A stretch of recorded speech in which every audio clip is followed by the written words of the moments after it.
Hola, mi querido amigo. ¿Estás listo para sumergirte en una historia donde el eco de un secreto ancestral, susurrado en la humillación más profunda, no solo derribó un imperio construido sobre la soberbia, sino que reescribió el mismísimo linaje de una fortuna que se creía intachable? Porque hoy te contaré cómo una frase, pronunciada con la calma de quien lo ha perdido todo, se convirtió en el sismo que desmoronó la arrogancia de un padre y reveló la verdad oculta de su propio pasado. En el fastuoso salón de subastas, justo cuando el martillo del tasador estaba a punto de caer sobre la pequeña escultura de madera, mi padre, Ricardo Valdemar, con el rostro descompuesto, escuchó la verdad más insospechada. Aquella humilde pieza de arte, que tanto deseaba y despreciaba a la vez, no solo era una reliquia de valor incalculable, sino el único testigo silencioso de una promesa rota y un tesoro olvidado que reescribiría la historia de su propia familia, revelando una injusticia flagrante que se había perpetuado durante décadas, y que el vendedor de la obra era, de hecho, el hijo que él había dado por muerto hacía más de 20 años. Mi nombre es Leo Valdemar, aunque durante la mayor parte de mi vida, el mundo me conoció simplemente como Leo, el artista callejero, o Leo, el vendedor de artesanías. A mis 25 años, mi existencia era una sinfonía de silencios y sacrificios, una vida tejida con hilos de dignidad y esfuerzo. Cada mañana, mucho antes de que el sol dorado acariciara los opulentos rascacielos de la ciudad, yo ya estaba en pie. Mis manos, a pesar de su juventud, no eran delicadas ni perfectas.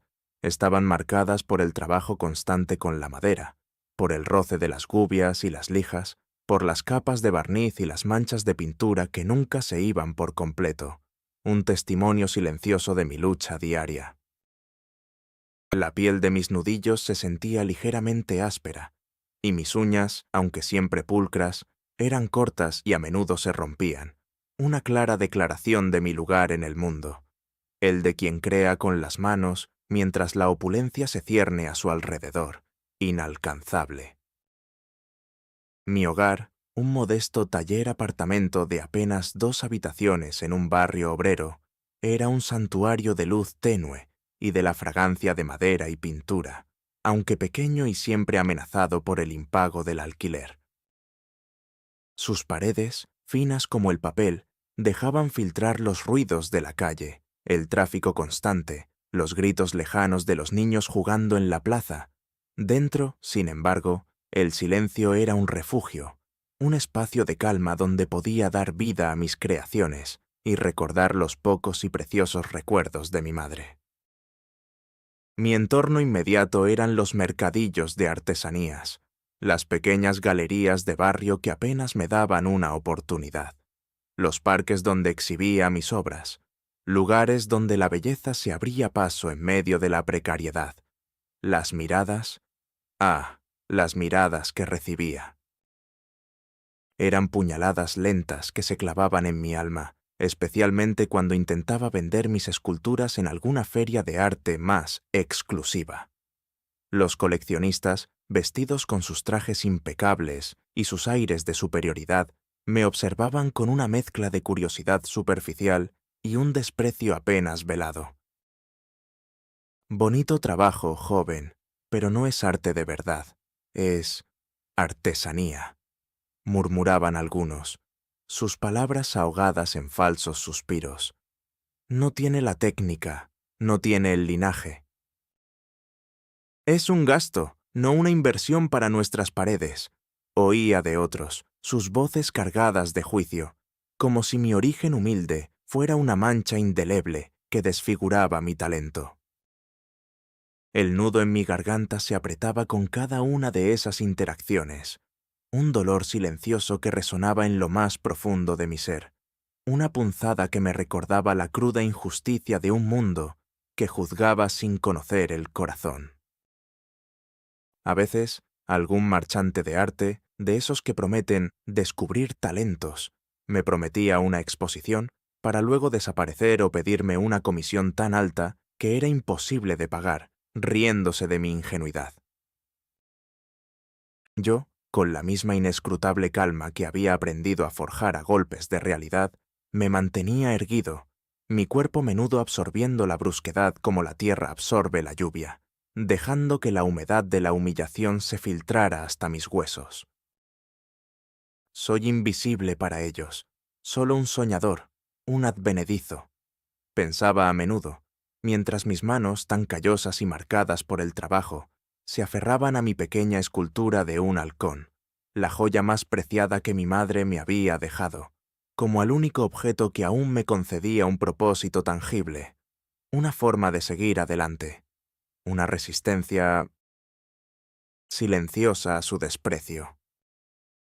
Observaba los relojes de lujo que brillaban en las muñecas de los coleccionistas, sus coches deportivos que los esperaban a la salida, sus conversaciones sobre subastas multimillonarias.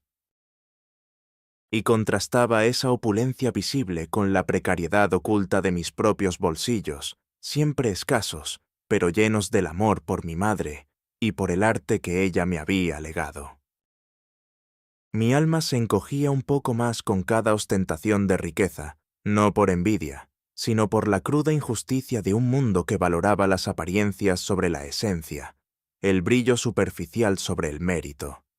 Pero, ¿sabes qué, mi querido amigo? Detrás de esa apariencia de humildad, debajo de esas manos marcadas por el trabajo y esos ojos que a menudo reflejaban el cansancio, se escondía un tesoro.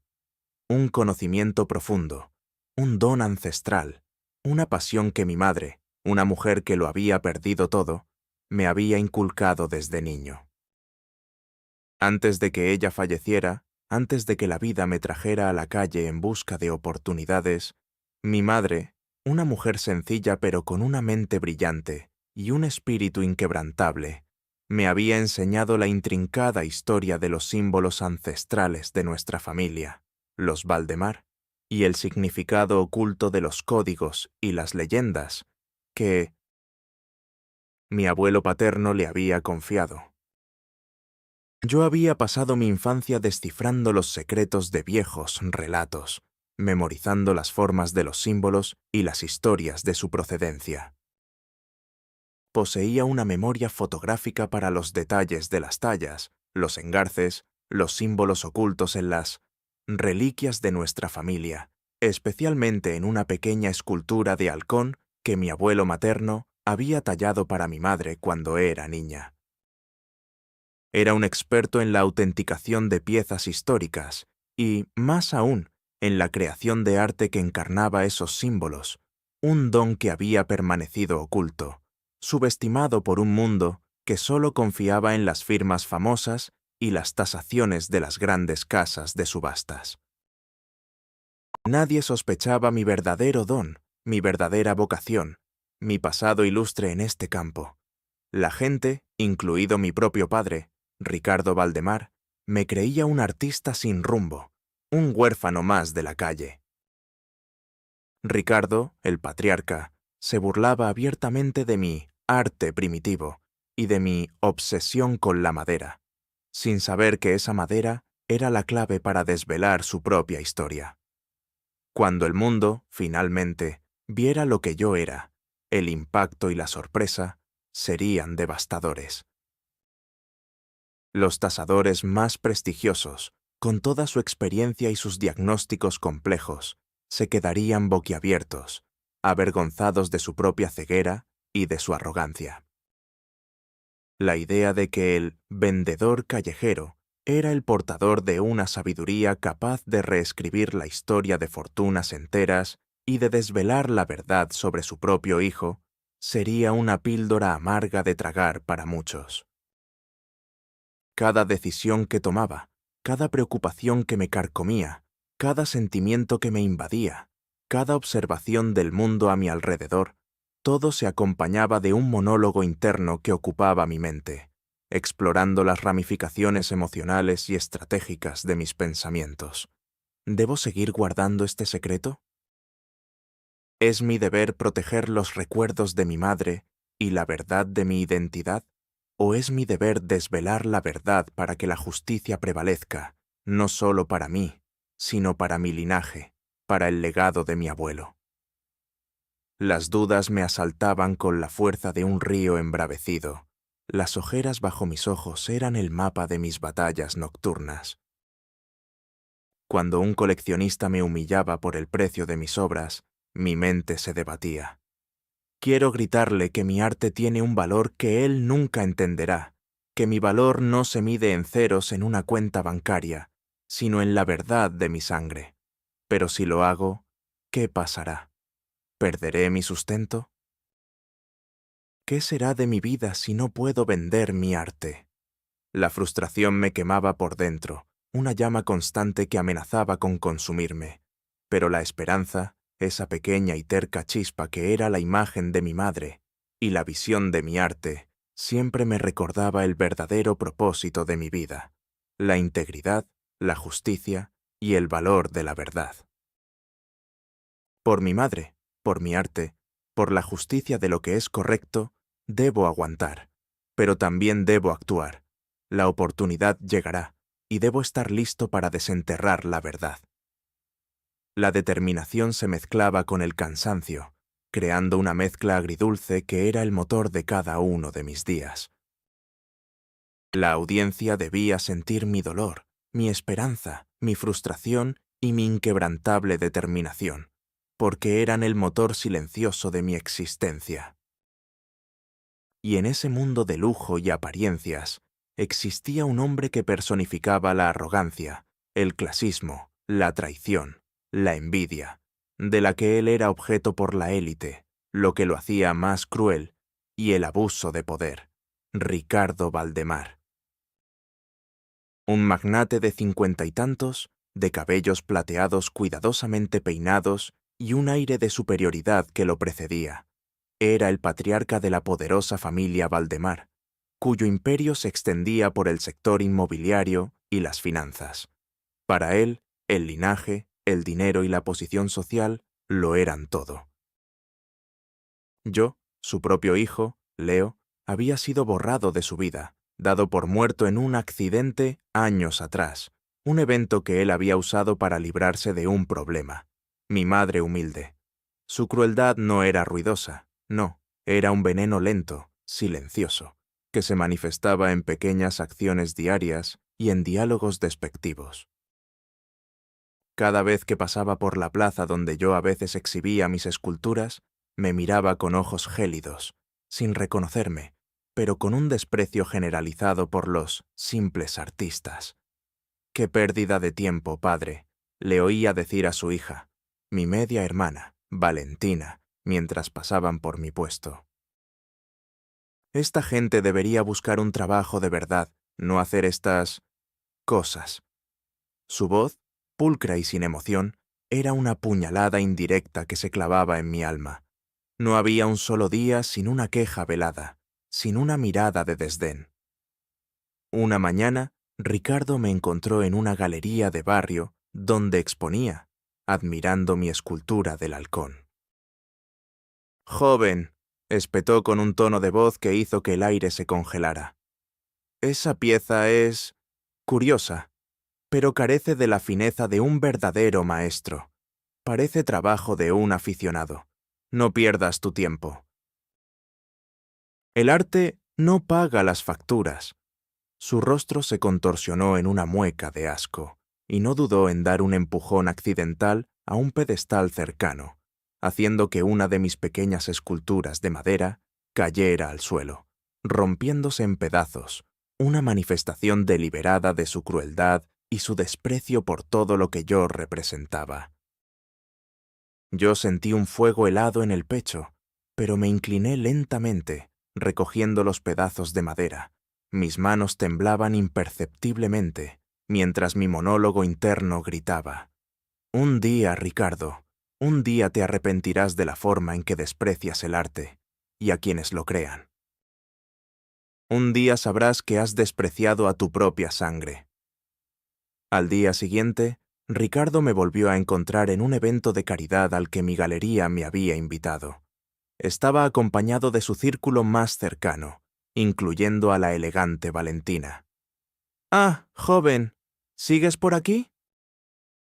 «Creí que ya habrías entendido que no encajas en este círculo», dijo con una risa falsa, mientras sus amigos reían a coro, lanzándome miradas incómodas. La humillación era una estrategia, una forma de recordarme mi lugar, de pisotear mi autoestima y de reforzar su propia imagen de patriarca implacable. Cada vez que repetía estos patrones de comportamiento, variaba los detalles, el matiz en su voz, el gesto de su mano, la intensidad de su mirada, pero el objetivo era siempre el mismo: reforzar mi posición de intruso, de ser insignificante, de ser un simple estorbo en el impecable tapiz de su vida de lujo.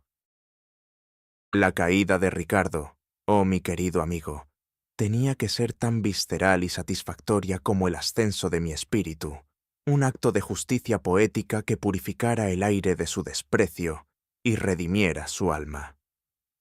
La vida cotidiana de Leo bajo el yugo de la injusticia y la subestimación era un eco melancólico de un pasado glorioso. Cada mañana, mi día comenzaba con el ritual silencioso de la creación. A las 5:30 en punto, antes de que la ciudad despertara por completo, yo ya estaba en mi pequeño taller, el aire impregnado del dulce olor a madera y el acre de la pintura. Mis rutinas eran las de un monje, desfasado con la velocidad del mundo moderno, pero ejecutada con una dignidad que ninguna humillación podía borrar. A las 6 de la mañana, la luz natural que entraba por mi ventana se convertía en mi estudio, y mis manos se ponían a trabajar en una nueva escultura, en un nuevo lienzo, en un nuevo sueño. Mis tareas eran un simulacro de importancia para el mundo exterior: crear arte, intentar venderlo, sobrevivir.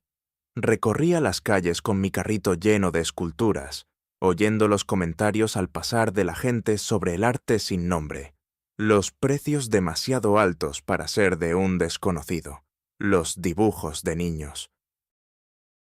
Cada palabra, cada risa, cada murmullo, era un recordatorio constante de la distancia que me separaba de ese mundo de reconocimiento y valor. «Este chico es tan lento, parece que no sabe vender», oía de un comerciante vecino mientras yo esperaba a un posible comprador.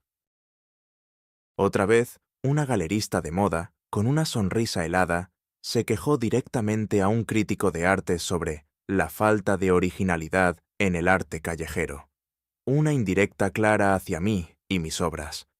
Estas palabras, aparentemente insignificantes, eran puñaladas lentas que se acumulaban. Yo sentía el ardor en mis ojos, pero me negaba a llorar. Mis labios se apretaban en una fina línea, una barrera contra la desesperación. Mi cuerpo se tensaba, mi corazón latía con un ritmo furioso, pero mi rostro permanecía impávido, una máscara de indiferencia que ocultaba la tormenta interna. El impacto acumulativo de estas pequeñas agresiones era agotador, drenando mi energía, pero al mismo tiempo forjando una resistencia de acero. La monotonía de mi existencia no me adormecía, me hacía más consciente de cada injusticia. El contraste entre la opulencia del entorno y la humildad de mi existencia era flagrante, una injusticia palpable. Los edificios de cristal que se alzaban sobre mí, los anuncios luminosos de marcas de lujo, las calles atestadas de coches caros, todo gritaba riqueza, poder y una vida sin preocupaciones.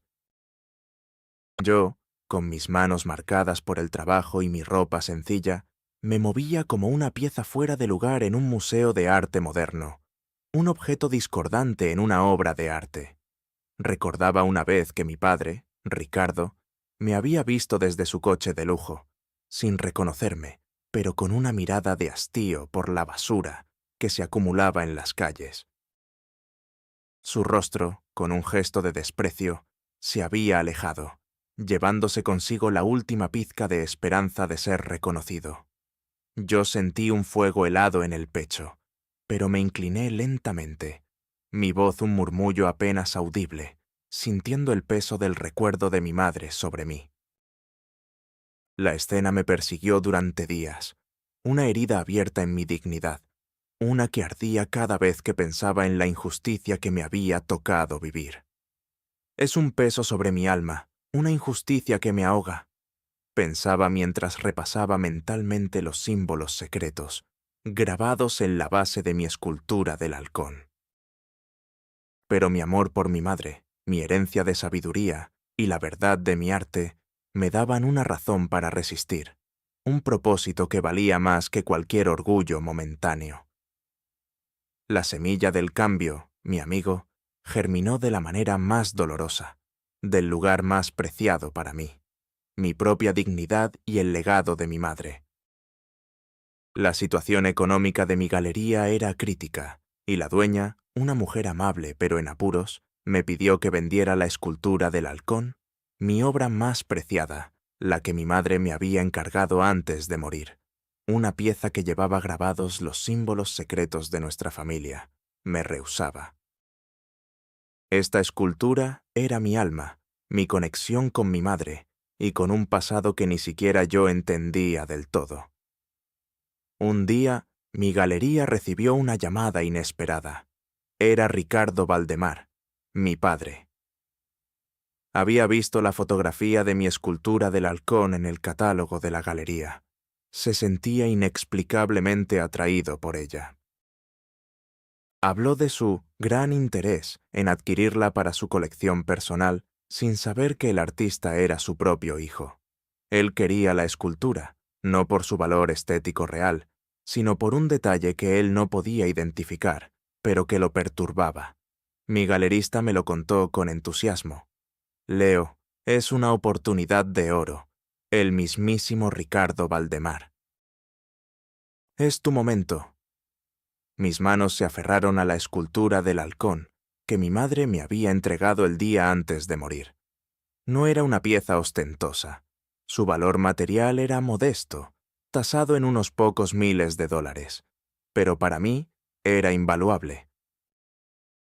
Mi madre me había contado historias sobre ella.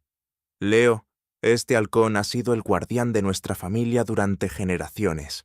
No es solo madera tallada.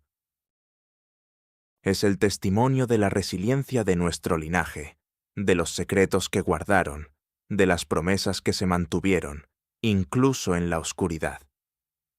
La historia parecía simple, pero algo en la forma en que mi madre lo dijo, el brillo en sus ojos, siempre me había intrigado. En ese instante, mientras mi galerista me urgía a aceptar la oferta de Ricardo, y yo sentía la madera fría en mis dedos, mi mente, mi tesoro oculto, comenzó a registrar sutiles patrones. Recordé un detalle que mi madre me mencionó una vez, casi al pasar. Hay un secreto en el reverso, Leo, uno que solo los ojos que ven más allá del brillo pueden descifrar. Un símbolo que une nuestra historia a la de los Valdemar y a la verdad de quién eres. Me había reído entonces, pensando que era una de sus fábulas para niños. Pero ahora, con la presión de la venta, con la amenaza de perderla, esa frase regresó con una fuerza abrumadora. Acerqué el halcón a la luz y noté una serie de grabados casi invisibles en la base, apenas perceptibles al tacto, un patrón que nunca había notado antes.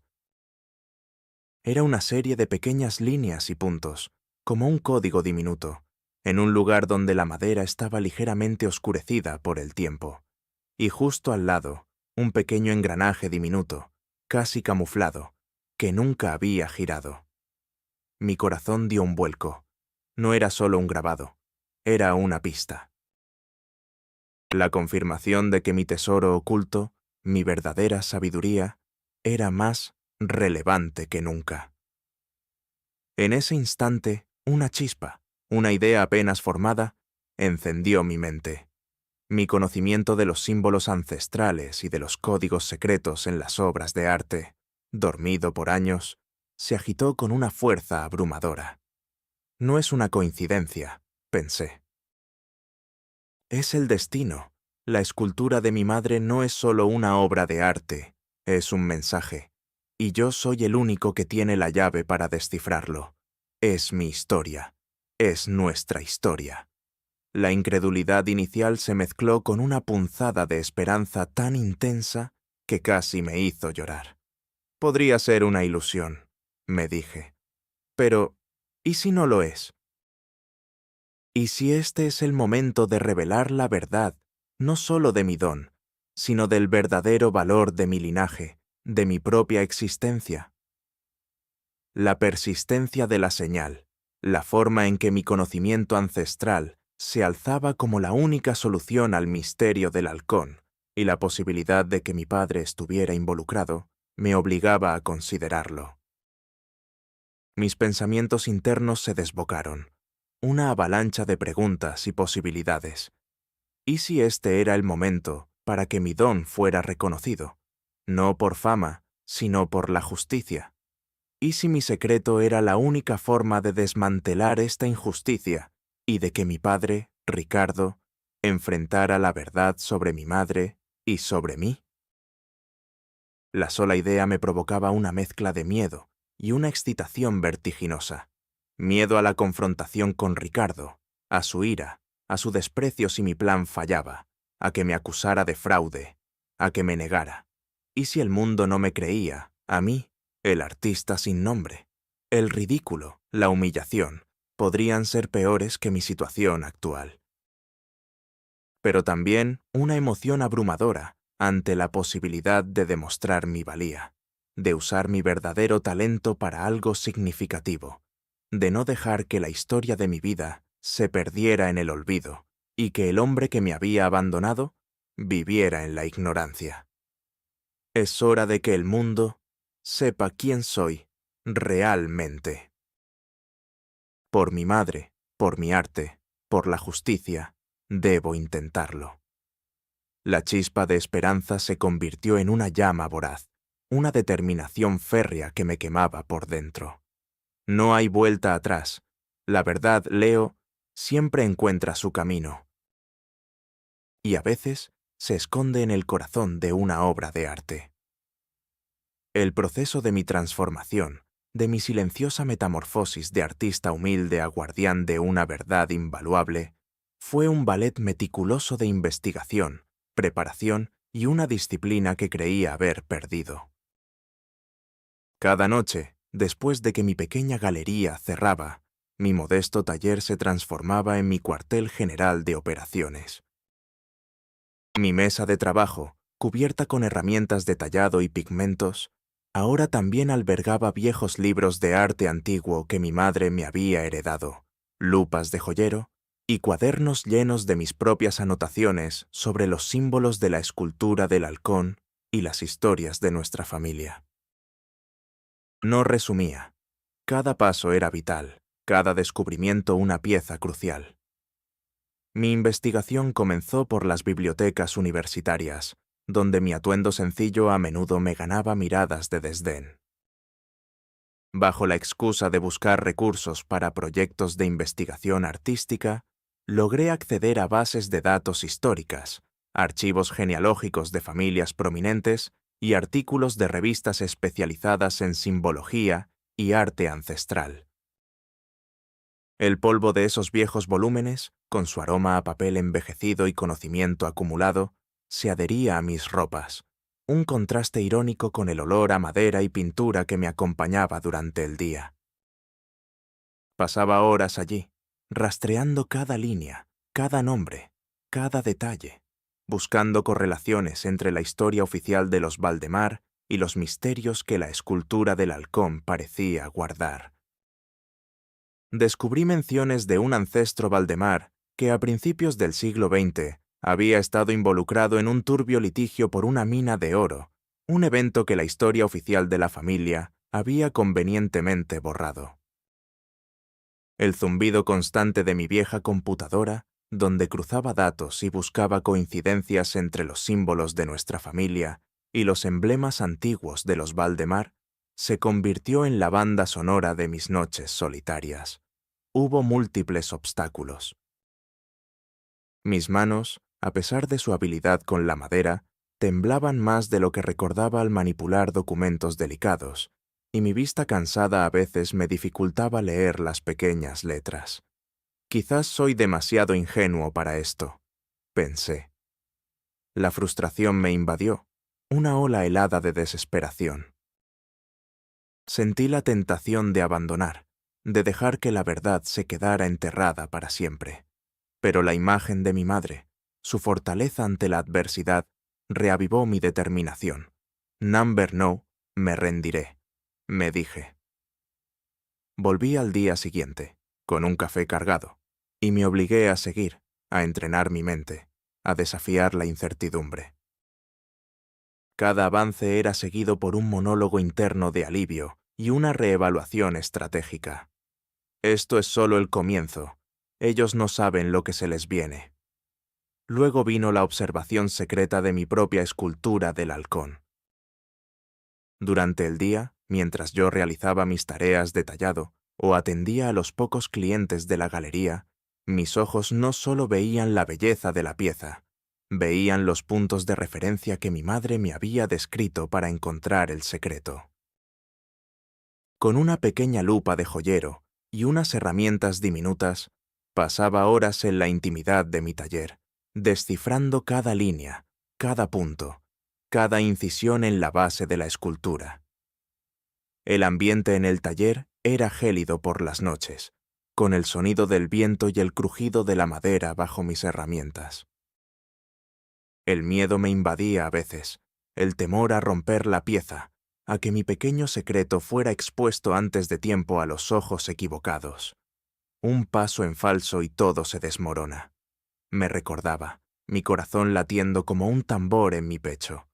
Pero la adrenalina me impulsaba. La recolección de pruebas fue un desafío constante. Necesitaba no solo descifrar los grabados de la escultura, sino también pruebas irrefutables de su conexión con la fortuna de los Valdemar y con el litigio de la mina de oro. Mi búsqueda me llevó a noches de insomnio, descifrando el complejo mecanismo oculto en la base del halcón. Finalmente, una noche, después de días de frustración, mis dedos encontraron el diminuto engranaje. Lo giré con sumo cuidado. Un pequeño clic. La base de la escultura se abrió, revelando un compartimento secreto del tamaño de una moneda. Dentro, envuelta en un trozo de seda envejecida, había una carta amarillenta y un pequeño mapa. La carta, escrita por mi abuelo paterno, el padre de Ricardo, revelaba la verdad. La mina de oro no había sido agotada, sino que su ubicación y su riqueza habían sido ocultadas por un fraude legal orquestado por él mismo y el socio de Ricardo, para quedarse con toda la fortuna, borrando a mi abuela y a mi madre del linaje y la herencia, y a mí de la historia. La mina, junto con una vasta fortuna, se había mantenido en secreto, en una cuenta oculta, esperando ser reclamada. Era un hallazgo valiosísimo. Mis manos temblaban mientras leía cada palabra. El flash de mi cámara apenas visible en la penumbra. ¿Los riesgos? Si mi padre o sus socios se enteraban, me acusarían de robo, de chantaje, y mi vida estaría en peligro. Sentía el sudor frío resbalar por mi espalda, el nudo en mi estómago apretándose con cada nuevo descubrimiento. Un día, mientras revisaba los documentos en mi taller, un conocido que venía a recoger un encargo, un hombre que trabajaba para Ricardo Valdemar, me sorprendió. Escuchó el sonido del clic, la luz de mi linterna. Me escondí rápidamente debajo de mi mesa de trabajo, mi corazón martillando, el miedo tan intenso que mi respiración se agitó. Casi todo se va al traste, pensé. Él entró en el taller, revisó, pero no encontró nada. Solo se burló de mi desorden y del olor a madera de mi pequeño espacio. El contratiempo solo fortaleció mi determinación. Son pruebas de que estoy en el camino correcto, me dije. Mis monólogos internos eran un torbellino de emociones. desde la euforia por un nuevo hallazgo hasta la desesperación por un revés. Cada nombre descubierto, cada conexión histórica que hacía, cada pequeño avance, era un acto de fe, una pieza más en el rompecabezas de mi vindicación y de la justicia para mi linaje. Y con cada pieza, mi convicción crecía. La verdad está ahí, Leo. Solo tienes que desenterrarla. Y yo seré quien lo haga. Para mi sorpresa, y para la de todos los que me habían subestimado, surgieron alianzas inesperadas que se tejieron en el entramado de mi plan, demostrando que la luz puede encontrarse en los lugares más insospechados, incluso en medio de la frialdad y el clasismo de la élite de las subastas. El primero en unirse a mi causa fue, contra todo pronóstico, la señorita Clara Solís, una joven y brillante abogada de arte que trabajaba en la casa de subastas más prestigiosa de la ciudad. La había conocido durante mis pocas incursiones en ese mundo, donde ella siempre me había tratado con un respeto inusual, notando mi mirada atenta sobre las piezas y mi peculiar conocimiento del arte. Una tarde, me armé de valor y le abordé en un rincón apartado de la galería. Le hablé de mi escultura del halcón, de la carta que encontré, de la historia de mi abuelo paterno y de la mina de oro oculta. Al principio, Clara me miró con una incredulidad palpable. Su rostro se tensó. «Leo, ¿qué tonterías está diciendo? Con todo respeto, pero los Valdemar son una de las familias más intachables de la ciudad. Y Ricardo Valdemar es un hombre de honor». Su voz era firme, un reflejo de su lealtad profesional, pero también de su sorpresa. Yo no lo presioné. Le hablé con la calma que solo la convicción profunda puede dar, explicándole la lógica detrás de mi conocimiento, la forma en que los símbolos de la escultura se relacionaban con la historia de los Valdemar, y los detalles que solo los documentos que yo tenía podían confirmar. Le mostré una foto de la carta de mi abuelo y del mapa. Clara me miró con una expresión que pasó de la duda al asombro, luego a una creciente fascinación, y finalmente a una profunda inquietud. Sus ojos, antes opacos por la rutina legal, ahora brillaban con una nueva chispa. «Dios mío», susurró, examinando las fotos. Esto es un escándalo. Y si lo que dice es cierto, la fortuna de los Valdemar está cimentada en un fraude. Y usted es el heredero legítimo». Una lágrima solitaria rodó por mi mejilla, no de tristeza, sino de alivio. «Sí, señorita Solís, es cierto, y necesito su ayuda para que la verdad salga a la luz, para que se haga justicia». Fue en ese momento, en el discreto rincón de la galería, entre el olor a barniz y el murmullo de los visitantes, que nuestra confianza se forjó. Clara, motivada por un profundo sentido de la justicia y la ética profesional, me prometió su apoyo incondicional. «Cuente conmigo, Leo, lo que sea necesario. Una injusticia así, una historia así, no puede permanecer oculta». Sus aportaciones fueron cruciales. Ella me brindó acceso a bases de datos legales, me ayudó a autenticar los documentos que había encontrado y a preparar un informe exhaustivo que validara mi trabajo para presentarlo ante los tribunales. Sus diálogos conmigo eran extensos, llenos de información legal y consejos prácticos, y también de una creciente admiración por mi integridad y mi talento que aún persistía. Mi segunda aliada fue Victoria, la veterana periodista de investigación. Una mujer de 50 y tantos, con el cabello plateado y una mirada incisiva, Victoria había cubierto grandes escándalos empresariales y siempre había sospechado de las fortunas que se forjaban demasiado rápido. Yo la contacté a través de Clara. Victoria, al principio, se mostró escéptica, su voz teñida de cautela. «¿Usted, Leo? ¿Un artista desconocido? ¿Ahora tiene un secreto sobre los Valdemar? Suena a una historia demasiado buena para ser verdad». pero mi firmeza, la convicción en mis ojos y la precisión con la que empecé a describir los documentos que había encontrado, la implicación de Ricardo y su socio, y el apoyo inesperado de Clara, la capturaron. Le mostré las pruebas, la carta de mi abuelo, el mapa de la mina oculta y el informe de Clara. La expresión en su rostro cambió drásticamente. De la incredulidad pasó al asombro, y de ahí a la chispa de la periodista que huele una verdad. «Dios mío», susurró Victoria, «siempre supe que había algo más en la fortuna de los Valdemar». «Esto es enorme, una bomba. Podría destruir a toda una dinastía». Victoria, impulsada por su propia motivación de exponer la corrupción y de hacer justicia por la verdad, se comprometió a ayudarme. «Esto es muy grave, Leo, pero cuente conmigo. Quiero la verdad, sin importar lo dolorosa que sea». Sus interacciones conmigo se volvieron secretas, reuniones furtivas en cafés, llamadas cifradas. Victoria me ayudó a organizar los documentos para la prensa, a investigar los vínculos de los Valdemar con otras empresas corruptas y a preparar el golpe mediático. La evolución de nuestra relación, de un artista humilde y una periodista a dos cómplices en la búsqueda de la verdad, fue una de las recompensas más gratificantes de mi viaje. Sus diálogos, llenos de preguntas agudas y de un creciente respeto, alimentaban mi determinación.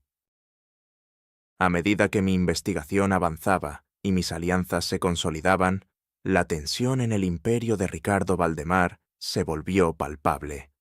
Los antagonistas, Ricardo y su socio de toda la vida, un hombre frío y calculador, llamado Marcos Duarte, comenzaron a sentir la presión, un sutil, pero innegable, cambio en la atmósfera.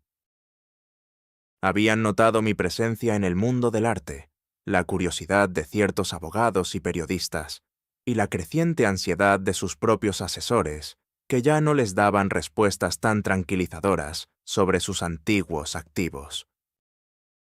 La venta de la escultura del halcón, que Ricardo deseaba tanto, se había convertido en un problema, y la galería se negaba a venderla por debajo de un precio justo, algo que lo irritaba profundamente.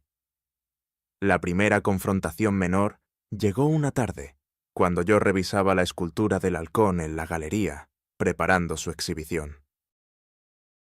Marcos Duarte, el socio de Ricardo, irrumpió en la sala, su rostro contorsionado por una mezcla de sospecha y furia. «¿Qué estás haciendo con esa pieza, joven? Ricardo está muy interesado en ella y me ha dicho que estás poniendo obstáculos. ¡Qué descaro! Te ordeno que la vendas ya, al precio que mi socio considere justo». Component Placement espetó, su voz gélida. «No es tu lugar, artista de cuarta. Deja que los grandes hagan los tratos». Sus gestos eran bruscos, su cuerpo rígido, casi como el de un animal acorralado. Mi corazón, al principio, dio un vuelco, un instante de miedo que me recordó mi vulnerabilidad, mi dependencia de vender mi arte. Pero esa chispa inicial de temor fue rápidamente reemplazada por una firmeza inesperada. Esta obra, señor Duarte, tiene un valor que va más allá de su dinero, y no está a la venta a cualquier precio, ni para cualquiera. Lo observé directamente a los ojos, sin parpadear. Él, sorprendido por mi audacia y mi tono, se dio la vuelta con un resoplido de desprecio, pero la semilla de la duda ya había sido sembrada en su mente. Su paranoia comenzó a crecer. Una segunda confrontación ocurrió días después. Ricardo me interceptó en la entrada de la galería, su voz ahora un susurro venenoso, su rostro peligrosamente cerca del mío. «He oído rumores, joven. Rumores de que estás esparciendo fantasías sobre tesoros escondidos y viejas historias para inflar el precio de tu obra. ¿Crees que no me doy cuenta? Estás intentando estafarme. Un paso en falso, y me encargaré de que tu carrera termine antes de empezar. ¿Qué tienes que decirme, artista de la miseria?» Sus palabras apenas veladas eran una amenaza directa a mi vida y a mi futuro. Sentí un escalofrío que me recorrió el alma. Mi primer instinto fue retroceder, de encogerme ante la magnitud de su maldad. Mis manos se cerraron en puños, mis uñas se clavaron en la carne. Pero mi monólogo interno fue un grito de guerra. No te doblegues, Leo. Por tu madre, por tu arte, no puedes ceder. Este hombre solo teme perder lo que no ha ganado. Él sabe que la verdad se acerca, y eso lo aterroriza. Miré a Ricardo con una expresión fría, mi determinación grabada en cada fibra de mi ser. Mis fantasías, señor Valdemar, son la verdad que usted se niega a ver, y mi carrera apenas comienza. Su fortuna, no la mía, es la que está en entredicho. Y le aseguro que mi valor no se compra con dinero. Mi voz era baja, pero firme, con una autoridad que lo descolocó. Él parpadeó. Su rostro se tiñó de un ligero pánico, el reconocimiento de que yo sabía más de lo que él sospechaba. La desesperación creciente de Ricardo y Marcos era palpable. Empezaron a llamar a sus contactos en los medios de comunicación, intentando desacreditar a cualquier posible detractor antes de que algo saliera a la luz. Su paranoia aumentó. Habían contratado a investigadores privados para seguirme a mí y a Clara, buscando alguna debilidad, alguna prueba de que yo era un loco o un chantajista, y que Clara era una conspiradora. Pero ya era demasiado tarde. La tensión era un hilo estirado al máximo, a punto de romperse. Mi monólogo interno en esos momentos era crucial. Evaluaba cada riesgo, cada movimiento de mis antagonistas, planificando mi siguiente paso. Ellos están asustados, eso es bueno. El miedo los hará cometer errores, y yo estaré listo para capitalizar cada uno de ellos. La verdad está a punto de explotar, y yo voy a ser la chispa. Mi resolución se había forjado en el fuego de la adversidad, y ahora estaba listo para encender la mecha, para desatar la revelación que cambiaría nuestras vidas para siempre. El clímax, mi querido amigo, fue una explosión que reverberó por los cimientos de la fortuna y el linaje, un punto de inflexión grabado en la memoria de todos los presentes. La escena se desarrolló en la noche de gala de la prestigiosa Subasta de Maestros Contemporáneos, el evento más importante del año para la élite artística y financiera de la ciudad. Ricardo Valdemar, mi padre, era el principal postor y anfitrión de la noche. Mi escultura del halcón era la pieza estrella, presentada como una obra enigmática de un artista anónimo. El fastuoso salón de subastas estaba abarrotado. Las luces brillantes de los candelabros de cristal iluminaban el ambiente de opulencia y falsa camaradería. Los coleccionistas, los críticos de arte, los millonarios, ocupaban sus sillas de terciopelo, sus rostros una mezcla de aburrimiento y expectativa. Ricardo Valdemar, impecable en su smoking, con una sonrisa tensa, ocupaba el asiento principal, flanqueado por Marcos Duarte, su socio, y Valentina, mi media hermana. Yo, Leo Valdemar, me encontraba discretamente en la parte trasera del salón, mi corazón latiendo con una determinación inquebrantable. A mi lado, Clara Solís, la abogada de arte, y Victoria, la periodista, observaban con expectación. Cuando el subastador, un hombre corpulento de voz resonante, presentó mi escultura, el murmullo se acalló. Y ahora, damas y caballeros, la pieza central de esta noche, una enigmática escultura de halcón en madera, del artista Anónimo 10. Su valor es incalculable.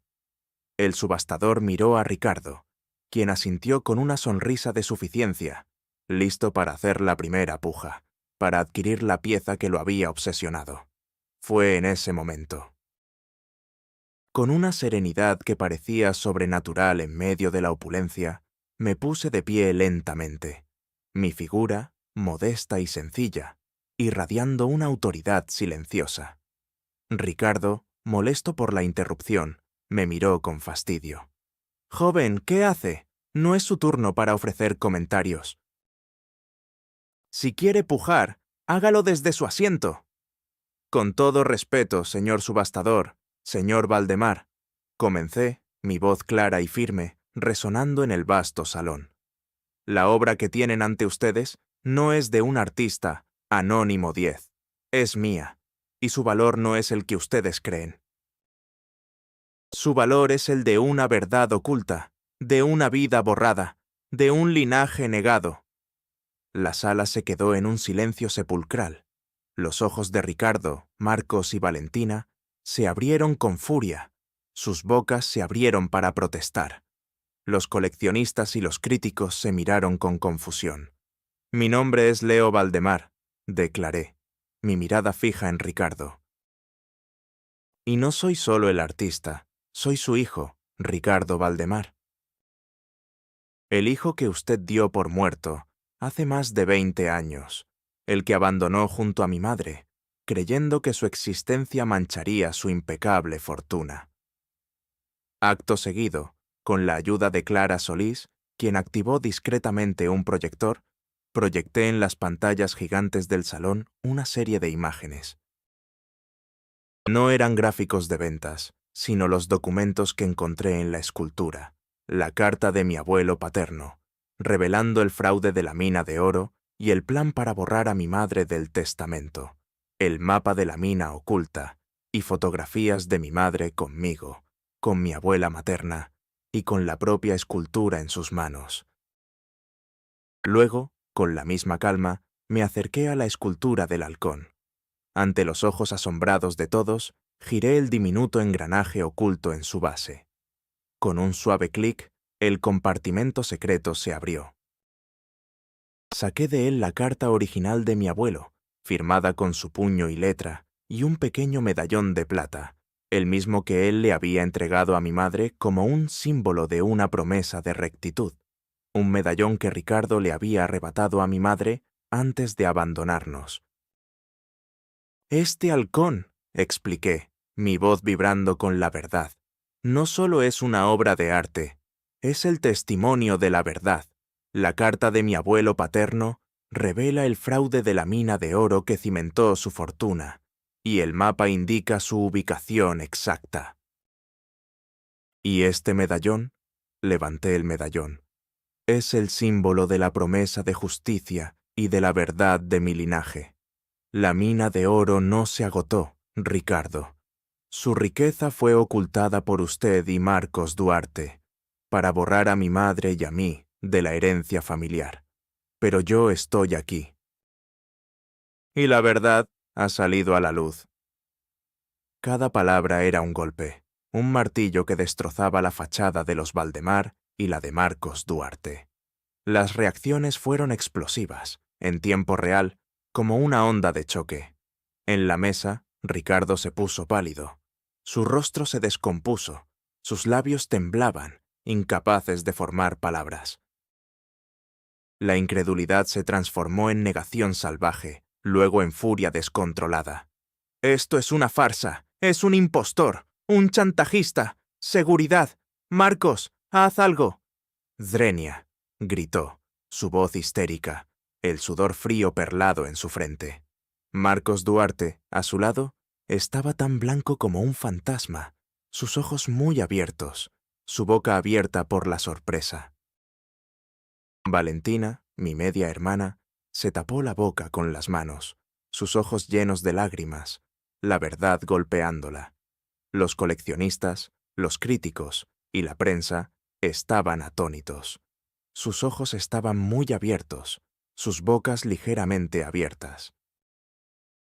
Algunos murmuraban con incredulidad, otros examinaban los documentos con frenesí, incapaces de comprender lo que veían. El hijo perdido. Zrenia. Un fraude colosal. Zrenia. Increíble. Zrenia. Un escándalo. Se escuchaba entre los murmullos de la audiencia.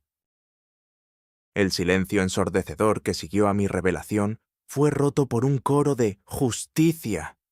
Component Placement vergüenza, Zrenia, la verdad. Los aliados reaccionaron con un orgullo palpable. Clara Solís me miró con una expresión de alivio y una profunda admiración. Victoria, la periodista, disparaba fotos sin parar, sus ojos brillando con la emoción de la exclusiva de su vida. El cambio de poder fue instantáneo y demoledor. Ya no era el artista humilde, sino el hijo perdido, el heredero legítimo, el portador de una verdad innegable. Mis diálogos, antes humildes, ahora eran concisos, firmes, llenos de autoridad recién encontrada.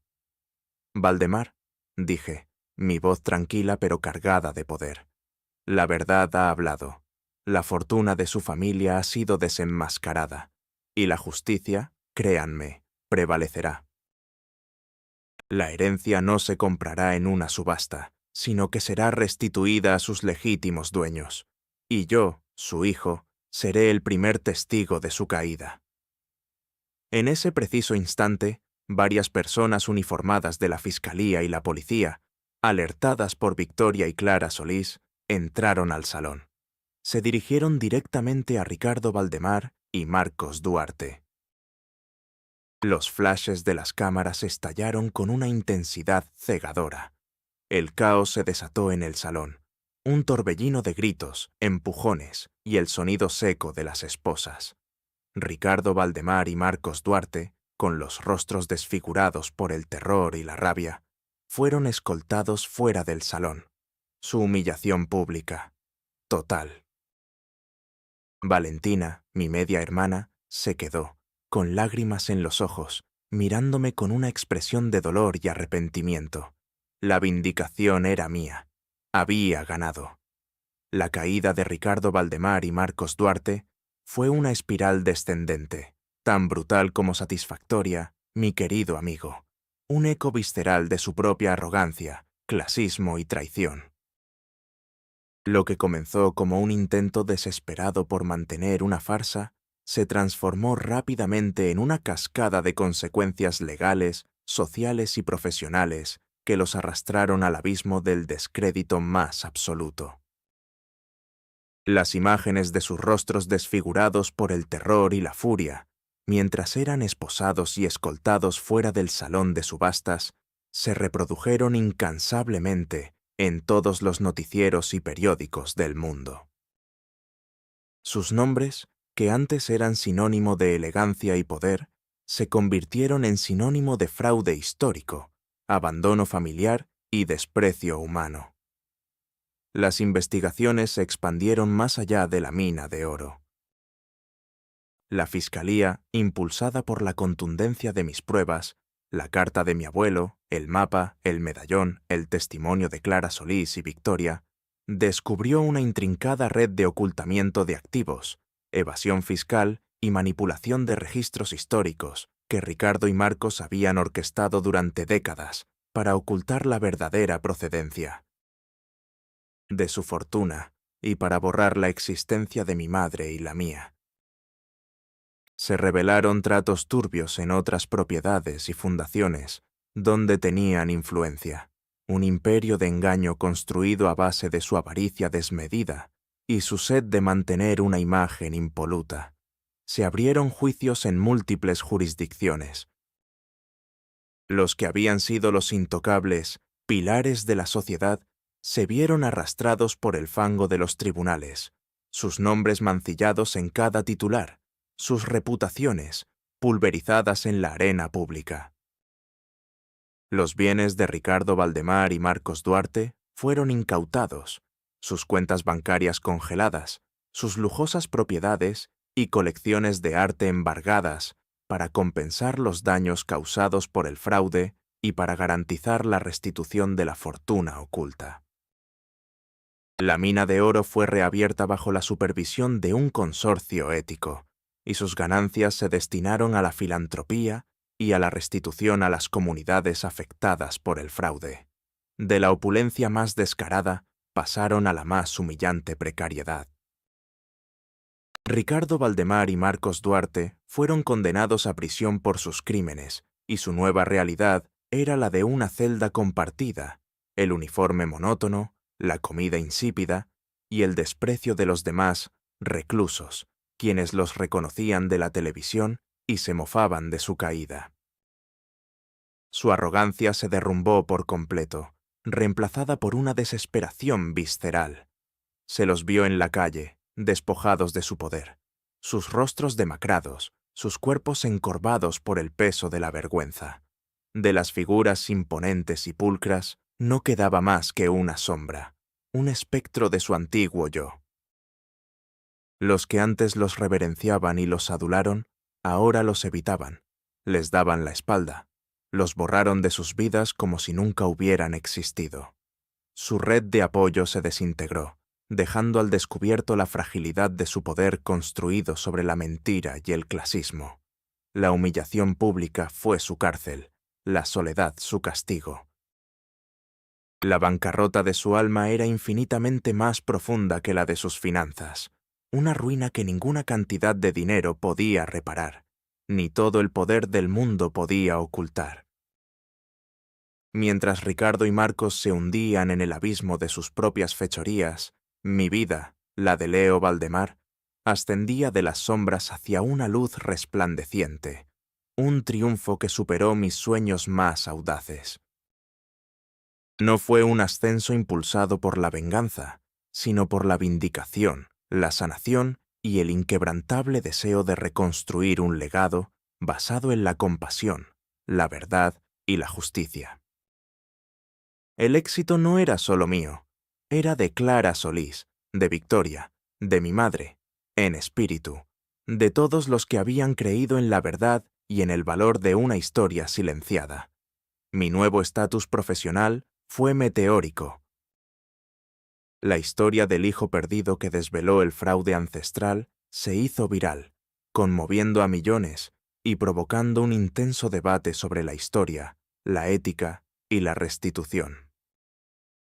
La fortuna Valdemar, ahora en mis manos, fue completamente reestructurada y rebautizada como Fundación Valdemar por la Verdad y el Arte, un nuevo modelo de negocio basado en la transparencia y la responsabilidad social. Yo fui nombrado presidente y director de arte, una posición que superaba con creces mis necesidades. Mi primera gran obra fue la creación de un vasto complejo de talleres y galerías gratuitas para artistas emergentes y desfavorecidos, un lugar donde el arte no tenía precio, sino valor. Mi sanación emocional fue un proceso lento, pero profundamente gratificante. Dejé de sentirme una sombra. Cada vez que caminaba por la calle, la gente me saludaba con respeto, algunos incluso con lágrimas en los ojos. Las miradas de lástima o desprecio se habían transformado en miradas de asombro y reverencia. Mi pequeño taller fue reemplazado por un despacho luminoso y espacioso en la nueva sede de la Fundación, donde continuaba mis labores artísticas y administrativas, rodeado de mis esculturas, de los cuadros de mi madre y de la paz que finalmente había encontrado. Ya no había necesidad de esconder mi talento. Mi nueva vida, con vistas a la ciudad que ahora era mi lienzo, no tenía el brillo frío del cristal, sino la calidez del arte, de las sonrisas de los artistas, de la energía de la justicia, un reflejo de mi propia transformación. La paz interior, antes esquiva, ahora se asentaba en mí como una brisa suave y constante. El impacto en la familia Valdemar fue inmenso. Valentina, mi media hermana, se acercó a mí con vergüenza y arrepentimiento. Ella había sido una víctima del engaño de su padre.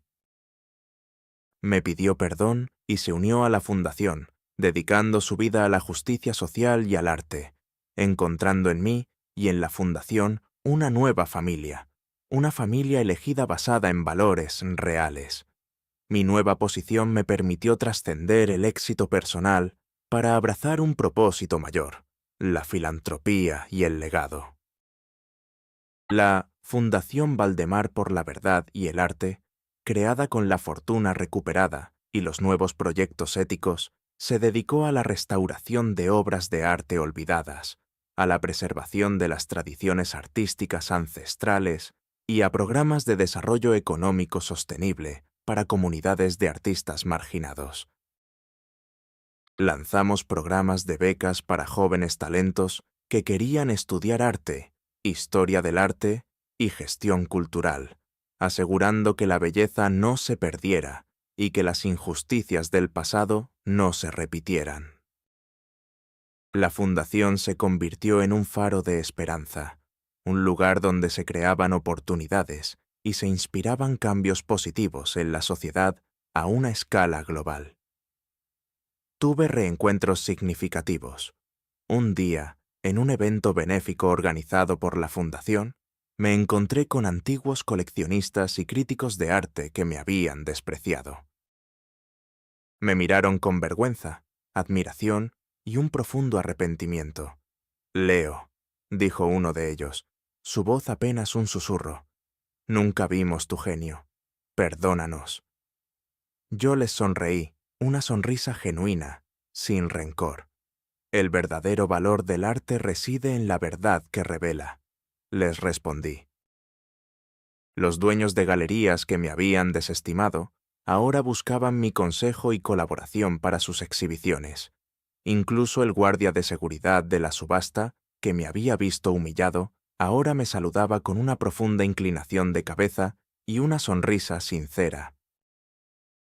Ya no era el artista humilde, era el visionario, el líder, el hombre que había demostrado que la dignidad y la justicia siempre prevalecen.